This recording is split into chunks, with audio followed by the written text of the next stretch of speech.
Pemirsa, untuk mengetahui kabar soal pemberian bantuan kemanusiaan untuk rakyat Palestina, kami sudah terhubung dengan Ustadz Haikal Hasan. Assalamualaikum, selamat siang Mbak Be. Waalaikumsalam warahmatullahi wabarakatuh. Saya belum mendengar dengan jelas suaranya. Mudah-mudahan bisa lebih keras sedikit. Ini Oke, sambil meraba-raba suaranya. Mbak Be Haikal, mungkin kita ingin tahu, ini kan bantuan dari masyarakat Indonesia yang kemudian disalurkan lewat Mbak Be Haikal ini sudah berhasil masuk ke Gaza ya, betul ya? Itu bagaimana sebenarnya? Eh, Baik, yang ditanyakan secara sekilas saya menangkap bagaimana gitu ya. Begini, pertama, saya juga mau menghimbau dalam kesempatan ini dan berterima kasih yang sebesar-besarnya kepada TV One bahwa banyak beredar isu bahwa mengirimkan bantuan ke Palestina itu tidak sampai, mengirimkan bantuan ke Gaza itu tidak sampai. Pertama yang saya mau sampaikan adalah jangan berprasangka buruk lebih dulu. Sumbangan itu nyampai ke sana. Dan sejak 17 tahun terakhir kami sebagai aktivis-aktivis yang insya Allah akan turut berperan dalam membebaskan bangsa Palestina dari penjajahan ini secara rutin mengirimkan bantuan. Baik bantuan langsung ke rumah sakit, baik bantuan obat-obatan, baik bantuan makanan siap saji, baik bahkan bantuan main-mainan. Kalau hari raya Idul Fitri, Idul Adha, Maulid Nabi, kami itu mengirimkan bantuan main-mainan, pistol-pistolan, dokter-dokteran. Kenapa? Karena mereka rata-rata yatim. Ayah dan ibu mereka sudah wafat, gitu ya, sudah syahid. Nah, bagaimana caranya? Pertama, kunjungilah Masjidil Aqsa, kunjungilah Gaza, karena kami ke sana langsung membawa bantuan untuk memberikan kepada mereka. Sehubungan dengan mengikuti dan himbauan daripada pemerintah, yang di sana pun diminta keluar, dan kemarin saya mengajukan melalui otoritas Palestina, otoritas negara yang menjajah juga, itu di reject sehingga saya tidak bisa berangkat ke sana. Nah, saya bekerja sama dengan NRC, misalnya ada Bang Onim yang kita kenal, ada Pak Hussein Gaza yang kita kenal semua, untuk mengirimkan bantuan melalui mereka. Ternyata sampai semua gitu loh. Dan juga melalui NRC misalnya sampai rumah sakit berhasil kita dirikan dengan patungan bersama. Itu artinya nyampe.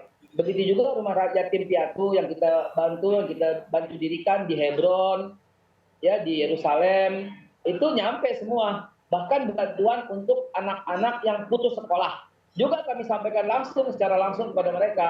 Ya, ada sampai 1 orang sarjana hukum dari mulai SMP kami bina biar menjadi pengacara yang sangat terkenal untuk di wilayah sana. Itu sampai sudah kami pun hadir dalam wisudanya.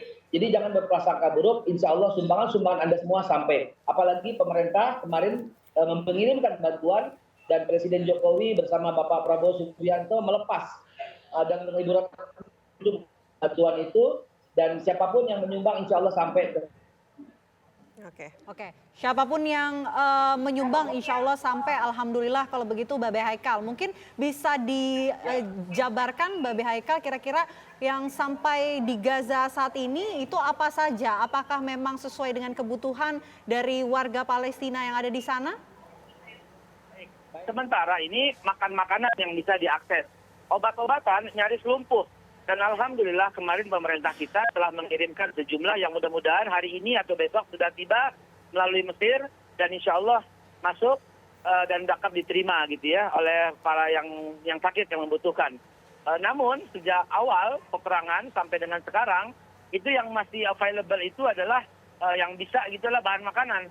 Ya, bahan makanan dan minuman, karena dengan kejahatannya Israel secara resmi Menteri Luar Negerinya menyetop semua itu. Gitu. Terus kalau mereka menyetop, apa daya kita? Kita harus mengirimkan bantuan, begitu ya. Dan sangat menyedihkan kalau seandainya negara-negara di sekitarnya itu, Liga Arab khususnya, belum sampai dan kita yang akan lebih dulu. Di tengah-tengah menyedihkan ada secerca harapan bahwa Indonesia selalu menjadi bagian terdepan dalam mengirimkan bantuan untuk saudara-saudara kita di Palestina. Babe Haikal, untuk jalurnya sendiri akhirnya bisa sampai ke tangan masyarakat di Gaza ini seperti apa? Lewat jalur mana? Karena seperti yang kita tahu Israel tetap masih memblokade jalur-jalur untuk pengiriman bantuan begitu. Ya, ada satu yang namanya Rafah, itu diizinkan oleh otoritas Israel untuk melintasi Gaza.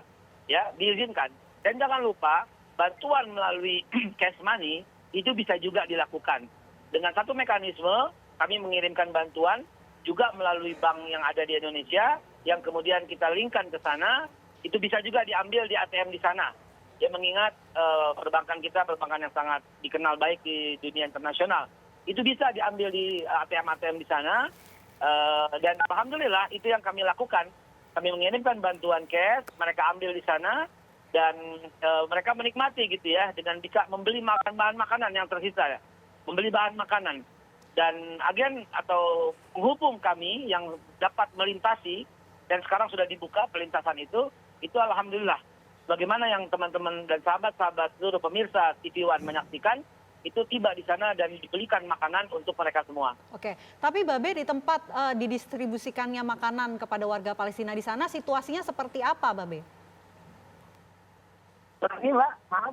Situasi di sana di tempat dibagikannya makanan seperti apa? Mungkin ada laporan yang sampai ke Babe Haikal. Oh ya, baik. Pertama, kita mengatur ketertiban yang cukup baik.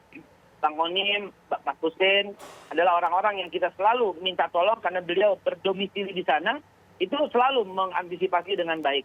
Ya, kami kemarin mengirimkan 1.200-an ya nampan ya, dan itu dibagikan langsung. Baik yang masuk ke rumah-rumah langsung atau untuk secara simbolis kita undang beberapa anak-anak di Gaza untuk menerima, sekedar untuk memberikan laporan kepada yang memberikan sumbangan gitu ya. Alhamdulillah semua tidak ada hambatan tuh sampai sekarang, dan teman-teman bisa mengakses melalui situs kami, melalui Instagram kami. Silahkan diakses dan silahkan juga merasakan apa yang mereka rasakan, yaitu kebahagiaan setelah mereka tidak mendapatkan air, setelah mereka tidak mendapatkan makanan. Tentu kebahagiaan ini dirasakan oleh mereka semua. Baik. Babe, ada juga informasi terbaru yang tentunya sudah menyebar juga di Indonesia bahwa ada satu mayat yang syahid begitu ya, menimbulkan wangi bunga kasturi. Wangi sekali mayatnya. Ini sebenarnya apa yang terjadi? Baik. Nah, ini mohon maaf, ini harus saya sampaikan, tidak semua seperti ini dan tidak selalu seperti ini. Ada kalanya Allah Subhanahu wa taala memberikan contoh, memberikan sebuah iktibar, memberikan sebuah pelajaran buat kita semua.